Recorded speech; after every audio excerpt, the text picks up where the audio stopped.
Thirukkural உரைப்பாயிரம் part 7. அறமாவது ஒழுக்கம், வழக்கு, தண்டம் என மூவகைப்படும். அறம், தர்மம், அதையே மூணாக பிரிக்கிறார் பாருங்க. இந்த மாதிரியெல்லாம் பிரித்து தர்மத்தை பற்றி எவனும் சொன்னது கிடையாது.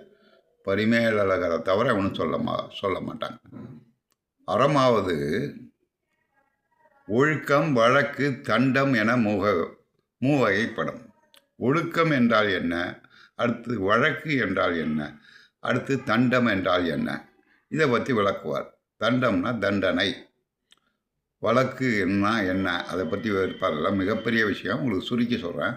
இப்போ முதல்ல ஒழுக்கம், வழக்கு, தண்டம் என மூவகைப்படும் அப்படின்னார். அறத்தை மூணாக பிரிக்கிறார். அறம்பொருள் இன்பம் தானே வள்ளுவர் பிரித்தது. இப்போ அறத்துக்கு விளக்கம் சொல்கிறார். ஒழுக்கம், வழக்கு, தண்டம். ஒழுக்கம் என்றால் என்ன? அந்தணர் முதலிய வர்ணத்தார் தம் தம் நிலைக்கு ஏற்ப. புரியுங்களா? இது மிகப்பெரிய விஷயம். பிரம்மச்சரியம் போன்ற நிலைகளில் நின்று அறம் வலுவாது ஒழுகுதல். ஒழுக்கம்னா என்ன விளக்கம் சொல்கிறாரு பாருங்க. ஒரு மனுஷன் பீடி குடிக்கிறது, சிகரெட் அடிக்கிறது, தண்ணி அடிக்கிறது, இதெல்லாம் ஒரு பற்றி சொல்லலை. இதெல்லாம் ஒழுக்க முறைகேடு தான். ஆனால் என்ன சொல்கிறார் இங்கே பரிமேலழகர் அப்படின்னா, ஒழுக்கம் என்றால் என்ன? அறம் மூவகையாக பிரித்தாச்சு, ஒழுக்கம், வழக்கு, தண்டம்னு. இப்போ ஒழுக்கத்தை பற்றி விளக்குறாரு. என்ன சொல்கிறாரு? அந்தணர் முதலிய வர்ணத்தோர்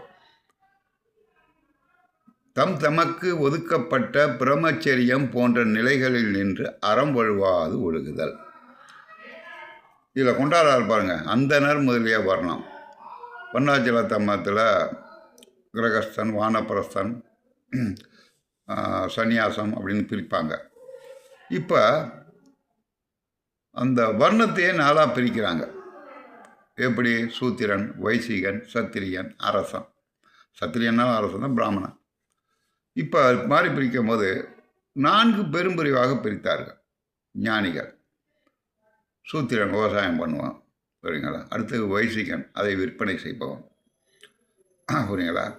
அடுத்தது இவர்களை பாதுகாக்க அரசன், சத்திரியன். இவங்களுக்கெல்லாம் போதுமான கல்வி சொல்லிக் கொடுக்க அந்தணன். இதை 4 பெரும்பிரிவாக வர்ணத்தை பிரித்தானோ. இங்கே அந்தணர் முதலிய வர்ணத்தார்னு போகிறார். ஏன் இப்படி போகிறாருன்னா, ஒவ்வொரு இனத்தவருக்கும் ஒரு தர்மம் வகுக்கப்பட்டிருக்கிறது. இப்போ அந்தணர்னா மீன் சாப்பிடக்கூடாது, மட்டன், சிக்கன் சாப்பிடக்கூடாது.